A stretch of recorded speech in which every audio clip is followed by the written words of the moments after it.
Hello guys, today we'll talk about how to fix or how to solve the problem of Discord on CapCut.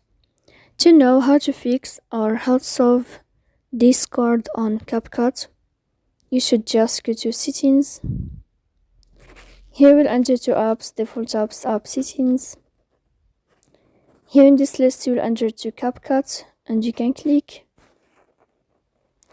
Then this list of app info, you will go to the window of first stop and you can click OK. Here we'll enter to storage. Then you can click clear cache. Don't click clear data because that can cause you errors in your app. In the end, you can turn off your phone and you can wait a moment to turn on your phone again. So please don't forget to support us by like and subscribe. See you next time in another video and thank you for watching.